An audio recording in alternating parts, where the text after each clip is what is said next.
Radhe Radhe everyone, आप सभी का हमारे चैनल में स्वागत है। एकादशी का व्रत जो सभी व्रतों में सर्वोपरि व्रत माना गया है और वर्ष में करीब 26 एकादशी होती हैं। उन्हीं में से एक आती है माघ मास में षटतिला एकादशी। तो आज मैं आप सभी के साथ षटतिला एकादशी की पूजा विधि शेयर करूंगी। षटतिला एकादशी को मोक्ष प्रदायिनी एकादशी भी माना जाता है। अगर आपकी कुंडली में पितृदोष है तो आप षटतिला एकादशी पर श्री हरि का या उनके किसी भी स्वरूप का पूजन करें। सबसे पहले हमें करना क्या है, जमीन को स्वच्छ कर लें और इसके बाद स्वस्तिक या विष्णु भगवान की कोई भी प्रिय चिन्ह बना लें और इसको ऊपर चौकी या पटा रखकर पीला कपड़ा बिछा लें। फिर हम लड्डू गोपाल का उपटन करेंगे। तिल से उपटन कर रही हूँ मैं। तिल को महीन पीस लिया है बारीक। इसके बाद मैंने इसमें मलाई मिक्स कर ली है। षटतिला एकादशी पर 6 तरह से हमें तिलों का यूज पूजा में करना होता है, इसीलिए इसे षटतिला एकादशी कहते हैं। माघ मास में तिल का विशेष महत्व है, तिल दान का विशेष महत्व है और इसीलिए पूजा में ज़्यादा से ज़्यादा हमें तिल का यूज़ करना होता है। ये देखिए, फिर उपटन के बाद हम इस तरह से लड्डू गोपाल को स्नान करा लेंगे। पानी में तिल डालकर स्नान करा रही हूँ मैं। ये स्नान कराने के बाद फिर हम उन्हें स्वच्छ कपड़े से या टॉवल से पोंछ लेंगे। इसके बाद फिर हम उनका श्रृंगार करेंगे। ये देखिए, सबसे पहले मैं इत्र की मालिश कर रही हूँ। आप चाहें तो तिल की भी मालिश कर सकते हैं लड्डू गोपाल को आज के दिन। और इसके बाद हम उनका श्रृंगार कर देंगे और फिर हमें इसके बाद सबसे पहले गणपति जी को विराजित करना है। ये देखिए, तिल का आसन देकर मैं गणपति जी को विराजित कर रही हूँ और इसके बाद ये देखिए, तिलों का आसन देकर मैं श्री कृष्ण की फोटो को भी विराजित करूंगी और फिर ये कथा पुस्तिका को भी विराजित कर दूंगी तिल का आसन देकर। फिर इसके बाद अब हम गरुण देव को भी विराजित कर लेंगे।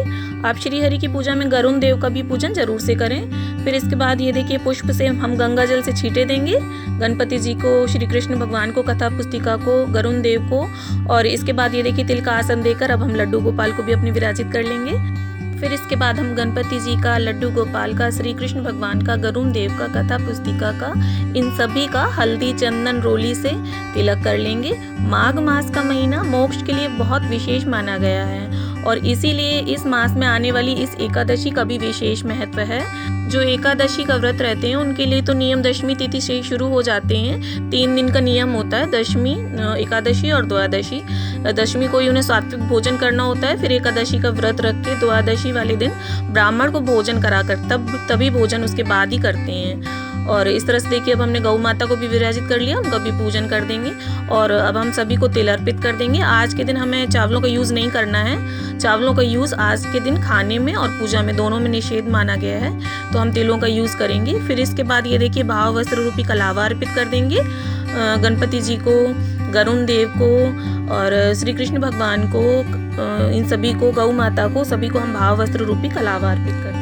इसके बाद अब हम गणपति जी को लाल पुष्प और दूर्वा अर्पित करेंगे। कथा पुस्तिका पर भी पुष्प अर्पित करेंगे। श्री कृष्ण भगवान को, लड्डू गोपाल को, गरुण देव को, सभी को हमने पुष्प अर्पित कर दिए हैं। और इसके बाद अब हम इत्र समर्पित करेंगे गणपति जी को, लड्डू गोपाल को, श्री कृष्ण भगवान को, कथा पुस्तिका को, गरुण देव को, इन सभी को अब हम इत्र समर्पित कर देंगे। ये देखिए, फिर इसके बाद मैंने तुलसी दल अर्पित किया है श्री कृष्ण भगवान को, लड्डू गोपाल को। आप तुलसी एक दिन पहले ही तोड़ लें, एकादशी वाले दिन तुलसी नहीं तोड़ी जाती है। फिर श्री हरि के भोग में और जल में हमें तुलसी डाल देनी है इस तरह से। और गणपति जी को हमने अलग से बिना तुलसी वाला भोग और जल रखा है। और फिर इस तरह से हमें दीपक का भी पूजन कर लेना है। हल्दी चंदन रोली से इस तरह से दीपक का पूजन कर लें। फिर इसके बाद ये देखिए, मैं दीपक पर तिल अर्पित कर रही हूँ। आज के दिन आपको दीपक पर तिल जरूर से अर्पित करनी है। फिर हम दीप प्रज्वलित कर लेंगे और ये हाथ में इस तरह से तिल लेकर अब हम कथा पढ़ेंगे।